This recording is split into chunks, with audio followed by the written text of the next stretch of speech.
Lower middle class family muda pokhiba Sukesh Chandrasekhar na jail manung leina crore chani gi scam tauke.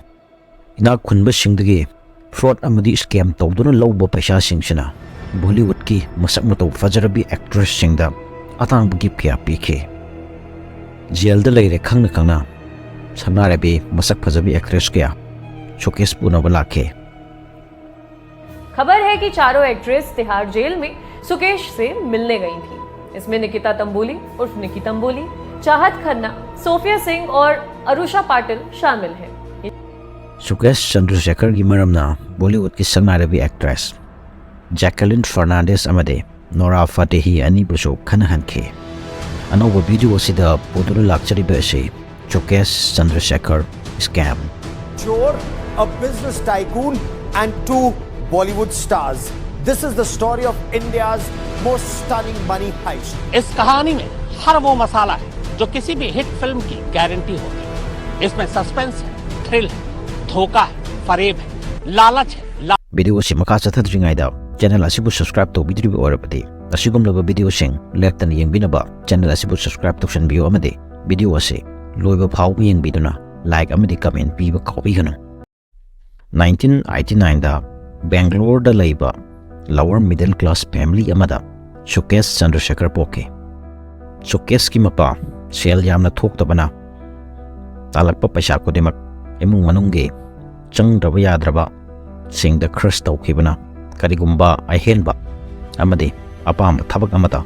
pangthokpa fanglakide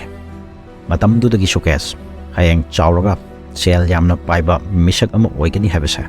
chap jungna khalakhe. Sukesh Chandrasekhar gi mapana नीतीजना लाइक लाइसु तमलगा मतिक चाबा अफब मी म ओहेनबा पामलमे अदुबु सुकेश क्लास 2 एप्ता लाइक तंबा तोकथोके मसिदगी सुकेश रियल एस्टेट की बिजनेस ता खोंग थांजन हरोके मीगी लम लैबीबा अमदे जोनबी बगिदमा कमीशन चारमे मतम मदुदगी सुकेश चेन पाइबा पॉलिटिशियन सिंग अमदे बिजनेसमैन कया खंगनबा हरोके रियल एस्टेट बिजनेस तगे Sukesh ख्वाइदगी काना हुबा हायरगदि मखल क्यागी म्यूसिंग थेंगनबा अमदि मखोइबो वही Kharna थाजहनबा ngambagi magun chelakpa asine matam madudagi Sukesh lam leibini amadi yonbini haidona mioi kyadagi sel loksalaga sel hatpa horame Sukesh na horakpada crime ase macha makal ne masage chai taraga taret khak ngai ngaida Bangalore की police commissioner की sign साजनरगा Bangalore पुम्बदा गाड़ी थौबा यारे हाइबगी document सारमे मसिदगी हेंतोक्तरा अचौबा गवर्नमेंट ऑफिसर सारगा थबक हापीबगी नमादा मियोय कयादगी सेल लौथोमे अतय अतोपा Sukesh ने तौखिबा स्कैम सिंगी मनंगदा अचौबा बिजनेसमैन सिंगदगी रेंसम तानबा बेंगलुरु तौबा फ्रॉड की स्कीम कया चलाइबा अमदे अचौबा पॉलिटिशियन के मरी मता सादना मियोय कयादगे थबक तौबीगनी हाइबगी नमादा पैसा लौथोकपा हौरके समाई तौदना फ्रॉड चा मथंग चथरमे मरक मरकता Sukesh पुलिस नगसु अदुम फारमे अबबो केस असे अमत चाउदबना फाबगा इकुई कुइदना हेक्ता थोलई पुलिस न फना फारबसु एक थोलकपगा मखाताना फ्रॉड असे मथंग अदुम चथरमे चौरांगना Sukesh सही तरामु फ्रॉड अदुम जथदुना लागबसे 2017 दा तमिलनाडु की पॉलिटिशियन दिनकरनदगे करोड़ यांखै हुंफोमगसे इलेक्शन कमीशन ना इलेक्शन दा सिजनबा यारोय हाइदुना थिंगबा AIDMK के इलेक्शन सिंबल असे सिजनबा याहनगनी याहनबगिदमक्ता इलेक्शन कमीशन दा पैसा पिजगनी हाइबगी नमादा Sukesh Chandrasekhar ना लौथोमे अदुबु मसा थबक ओइना पांगथोलक्तबदगे दिनकरनना पुलिस तक कंप्लेन तौदुना दिल्ली पुलिस क्राइम ब्रांच ना Sukesh Chandrasekhar फाके. Sukesh Chandrasekhar is the person who was arrested by the Delhi police for allegedly taking money from the AIDMK leader TTV Dinakaran to apparently bribe election commission officials. Now masidagi Sukesh Tihar jail da thazin kirame Tihar jail ase maru oina high profile case ta chenaba criminal sing leifamne punamakshi oiduna so Sukesh ki haisingba mapan gi connection amadi hana fraud tawduna tanduna leiba paisa sing asina jail gi staff singsa paisa pi dana mage mingak to helake atop criminal singa ka amada mi khara punna share tawraga leibido Sukesh te ka amada matomta chaning bata cha tawraga yam nongaina lerami jail manung da Sukesh na Fortis Hospital ki promoter Savinder Singh Shu corruption case amada chenabagi damak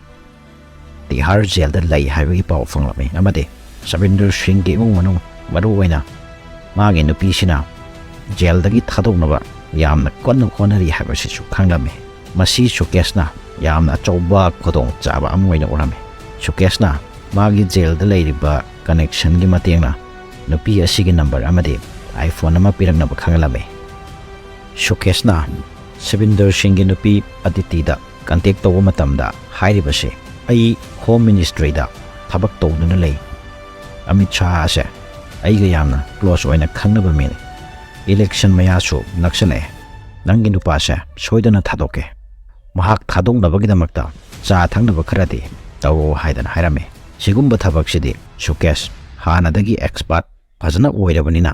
mobile number si sindana call tawraga nupi asibo thajalame sumai tawdana Sukesh na Savinder gi nupi Aditi dagi chawrakna crore chani ro mokse chahi amagi manungda tamna lokthome somdana Sukesh na Savinder gi nupi Aditi dagi lokthokpa paisa sing asina Bollywood actress Jacqueline Fernandez amadi Nora Fatehi da gipsa haidavini Sukesh sent expensive gifts worth 10 crore rupees to Jacqueline Fernandez. The expensive gift items include jewelry, diamond-studded jewelry sets, crockeries, 4 Persian cats and a horse worth 52 lakh rupees. gift singsi ubada Jacqueline di Sukesh da aroi bida kelame Sukesh na Jacqueline da contact tawda hairibase aisi shantibi owner ne amade Jaya Lalita gi relatives ne Jacqueline shu atangba gift singsi ubada hairiba singse loina thajarame marak da Sukesh na bel da tholakpa matamda Jacqueline Fernandez ki manakta chattuna unarame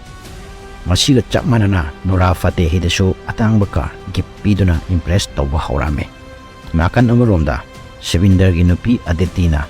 magi nupa thadonaba 200 crore pi khrabasu magi nupa thadokpagi mamedi sum ubo phanglaktabadegi case asigi maramda thijanabagi damakta police da FIR pankhi case asa police na ningthi jana thijanbadagi scam chathariba nupa asa hanadagi jail da leiriba Sukesh ni haibasa khangba ngamaki Sukesh ki mathakta hanadagi case contra register tawduna leibani anauba case asiga puna case contra mathoi register tawkhre Uran bagi tarani mapugi no haibadoni masagi chahi contra ga mari khak ngai ba Sukesh lemhoriba sanglaba chahi kya jail da leiduna len batabani Sukesh na paisa piduna leikhiba corruption tawkhiba police kaya so thabaktagi lokthokhrabani